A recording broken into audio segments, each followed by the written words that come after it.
Vamos dar início a mais um estudo da nossa matemática, né? Vamos hoje estudar a função quadrática. Pois bem, o que vem a ser uma função quadrática? Aqui nós temos uma definição: função quadrática, né? Função quadrática definida de R em R, ou seja, números reais para domínios, números reais para a imagem.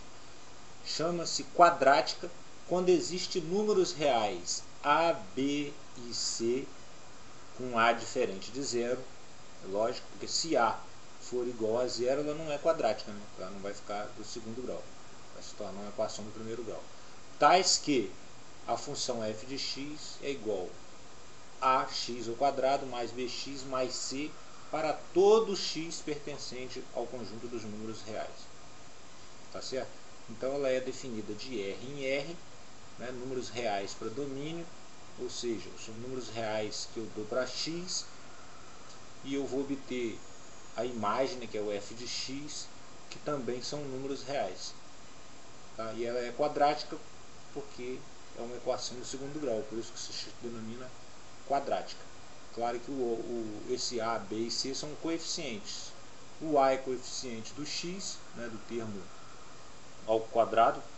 O B é coeficiente do x e o C é o termo independente. Certo? Pois bem, o gráfico de uma função quadrática é uma parábola. Nós já aprendemos isso, né? O gráfico de uma função quadrática é uma parábola com o eixo de simetria paralelo a OY, ou seja, a reta Y. O ponto de interseção da parábola com o eixo de simetria denomina-se vértice. Vamos analisar, ver isso melhor aqui no gráfico. Então aqui, ó, esclarecendo o que nós acabamos de afirmar, né? O gráfico de uma função quadrática ela é uma parábola, certo? Uma parábola com o eixo de simetria paralelo a OY, ou seja, aqui, ó, nós temos o eixo de simetria, ele é paralelo a OY, a ordenada, não é isso? O ponto de interseção da parábola com o eixo de simetria denomina-se vértice. Daqui nós temos o vértice.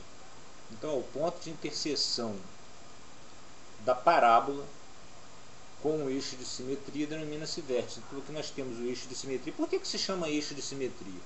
O eixo de simetria porque ele divide a parábola no meio certinho. Você pode analisar que a distância desse ponto aqui até aqui é a mesma daqui até aqui. Certo? Então por isso que é eixo de simetria. Por exemplo, se eu tivesse um par aqui, ó, vamos definir que eu tivesse um par aqui, ó.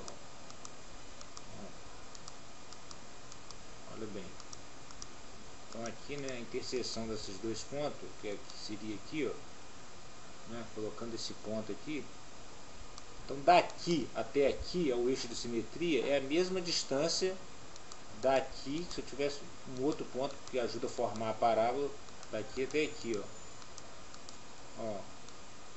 Por isso ele se chama eixo de simetria. Daqui até aqui é a mesma distância daqui até aqui. Da mesma forma, daqui até aqui, ó, formaria um outro par. Então daqui até aqui seria a mesma distância de um outro par que forma esse lado aqui da parábola, que vem daqui até aqui, certo? E o vértice, ele diz que o ponto de interseção da parábola com o eixo de simetria denomina-se vértice. Então esse ponto aqui, ó, onde a parábola faz a curva, né, a gente chama de vértice. Nós vamos aprender logo à frente como calcular esse par ordenado aqui que forma o vértice da parábola, ou seja, onde a parábola ela muda de direção, certo? E de sentido. Então nós vamos ver isso aqui mais adiante. Por enquanto, basta nós entendermos o que vem a ser uma função quadrática, que é uma função quando existem números reais A, B, C, quando A é diferente de zero, ou seja, formada por uma equação do segundo grau, né? Aqui temos o exemplo de um modelo de uma função quadrática. Aqui é uma função quadrática completa. Nós vamos ver mais à frente que a função quadrática ela pode ser incompleta, faltando o termo C, né? Então ficaria f de x é igual a x ao quadrado mais bx. Como também nós podemos ter uma função quadrática em que falta o termo b, ou seja, f de x é igual a x ao quadrado mais c. Ou podemos ter até mesmo uma função quadrática em que falta o termo b e o termo c, ou seja, f de x seria igual a x ao quadrado.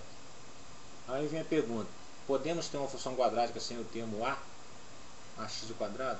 Claro que não, né? Aqui na própria definição a gente vê, o a tem que ser diferente de zero, senão ela deixa de ser uma função quadrática, certo? Então por enquanto é só, vamos frisar somente isso que nós vimos aqui, e mais à frente a gente vai ver outras definições sobre função quadrática. Até lá!